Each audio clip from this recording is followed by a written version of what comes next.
सरलता थी, उसमें विनम्रता थी, उसमें नम्रता थी। नम्रता नहीं टूटती, नहीं मिटती, और कठोरता भैया टिक नहीं पाती। वृक्ष कठोर हो गया, उसे झुकना नहीं आया, टूट गया। श्रद्धेय स्वामी जी कह रहे थे आज, राजेंद्रानंद जी बोले, स्वामी जी पंडाल बड़ा बन गया, पहले इससे आधा पंडाल था। हमने कहा स्वामी चिंता मत करो, मैं नोखा में बहुत कथाएं कर चुका हूं। मैं जेडी मगरा से लगाकर पितरा सर और राशि सर, मुझे पता है यहाँ के लोगों में कितनी आस्था है कथा के प्रति। आप आज ही देखना, और आज ही ये पंडाल फुल हो गया। और हमारे जेगला भी बिल्कुल पास ही में है। तो तहसील नोखा माने जिला बीकानेर के लोगों में बड़ी भारी आस्था देखी जाती है, बड़ी श्रद्धा देखी जाती है। और यूं तो आज कथा का शुभारंभ हुआ है। पंजाब से लोग आए हैं, हरियाणा से लोग आए हैं, उत्तर प्रदेश से लोग आए हैं, और 10 लोग कल एमपी से भी आ रहे हैं। तो यहां हर क्षेत्र का व्यक्ति आता है। चूंकि ये जो धाम है, इस धाम की महिमा बहुत बड़ी है। इस धाम के तो दर्शन करना ही, इस भूमि पर आना ही अपने जीवन में भक्ति कमानी है। और 7 दिनों तक यहां कथा सुनोगे, 7 दिनों तक यहां 3-3 घंटे बैठकर ये साधना करोगे, तो भगवत कृपा भला क्यों नहीं प्राप्त होगी? अवश्य प्राप्त होगी। तो भय, दुख और शोक का नाश करती है कथा। कथा हमें 3 चीजें और सिखाती है। कौन कौन सी? एक तो सेवा करना,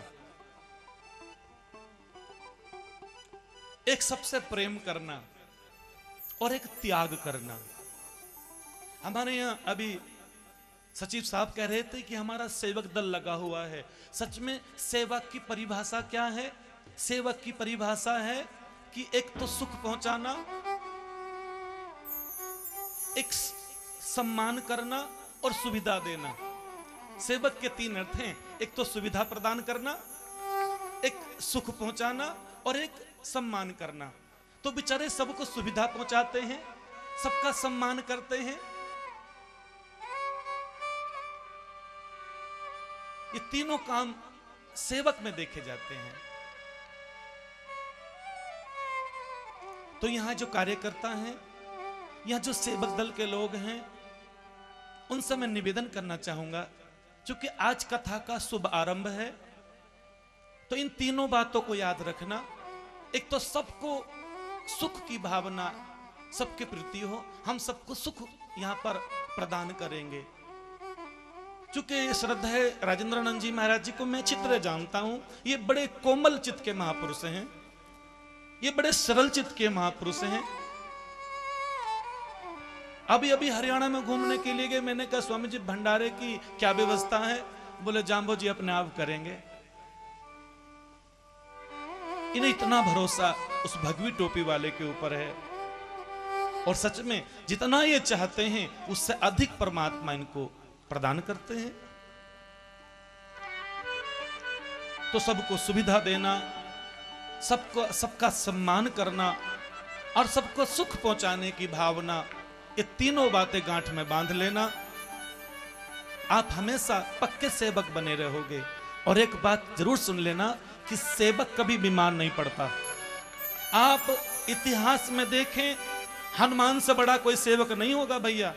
हनुमान सा कोई पायक ने देखियो। जाम्बोजी ने भी उनकी सेवा की प्रशंसा की, लेकिन कभी हनुमान जी बीमार नहीं पड़े, क्योंकि बीमार नहीं पड़ता सेवक कभी। सेवा करने से बीमारी मिटती है भैया, दुख मिटते हैं, तकलीफ मिटती हैं। और जिन लोगों ने मुकाम आकर सेवा करनी सीख ली है, उनको पूछो कितना सुख मिलता है उनको। जो लोग यहां सेवा करते हैं आकर लालासर साथरी में, उनसे पूछो उन्हें सेवा का क्या फल मिलता है। सेवा करने से काया निरोगी होती है। एक बार माला फेरने से भगवत कृपा नहीं होगी, होगी तो जरूर, लेकिन भले ही एहसास ना हो, लेकिन सेवा करते करते जो भगवत कृपा प्राप्त होती है, वो भैया शब्दों के माध्यम से उसका वर्णन नहीं कर सकते। इसलिए सेवा का भाव अपने मन में रखना। मन पवित्र स्मरण करत, धन पवित्र कर दान, शरीर पवित्र सेवा करत, त्रिविध होए कल्याण।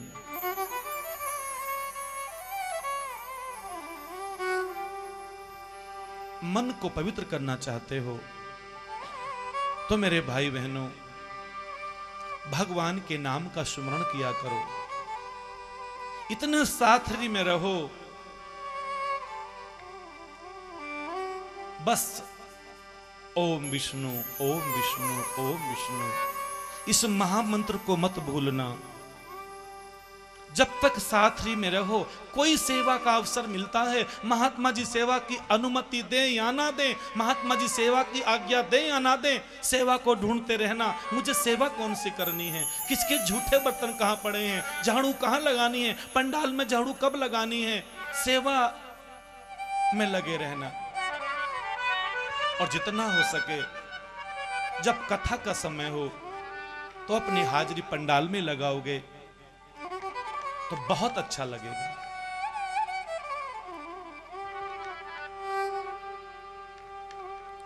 इसलिए सेवा करना, सबसे प्रेम करना और त्याग की भावना रखना।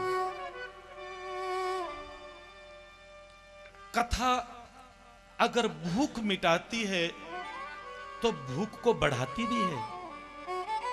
कथा अज्ञान की भूख को मिटाती है और जो ज्ञान की भूख है उसे बढ़ाती है। कथा संतुष्ट भी करती है और कथा संपुष्ट भी करती है। कथा सुनेंगे, भगवान का चरित्र सुनेंगे तो संतुष्टि मिलेगी, और जब संतुष्टि मिलेगी तो संपुष्ट भी होंगे। कथा निर्माण भी करती है, निर्माण भी करती है और निर्माण भी करती है।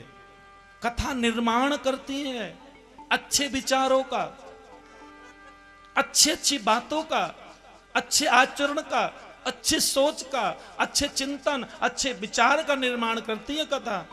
अच्छे विचार कहाँ मिलेंगे? सत्संग में मिलेंगे।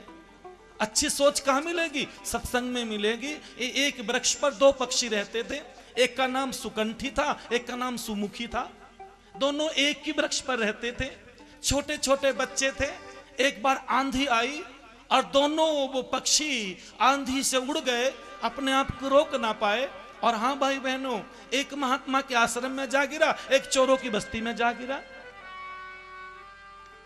कई दिन बीत गए, बरसों बीत गए। एक राजा निकल रहा था बस्ती से तो आवाज आई, लूट लो, मार लो, पकड़ लो, धन वाला है, पैसे वाला है। और राजा ने अपना रथ तेज दौड़ाया और जैसे ही महात्मा जी के आश्रम में पहुंचा वैसे आवाज आने लगी, आओ बैठो, पानी पियो, सुमरण करो, भजन करो, राम राम कहो। राजा सोचने लगा, दोनों एक से पक्षी हैं, एक सी बिल्कुल बोल, भाषा में अंतर है, आवाज एक सी, शकल एक सी, शरीर एक सा, लेकिन अंतर कितना है? अंतर क्यों हो गया? एक ने संतों की सानिध्य किया, एक ने चोरों की बस्ती में अपना जीवन पाला। तो जैसे संसर्ग किया, जैसे सानिध्य किया, जैसा संग मिला, भैया वैसे गुण बन गए। तो हम संग कैसा करते हैं? और सच में एक बात और कहूं आपसे, कभी अगर समीक्षा करने का अवसर मिले, कभी अपने जीवन की समीक्षा करनी हो, तो कभी अपने जीवन की उस किताब को खोलकर देखना कि तुम्हें कैसे कैसे लोग मिले हैं। महापुरुष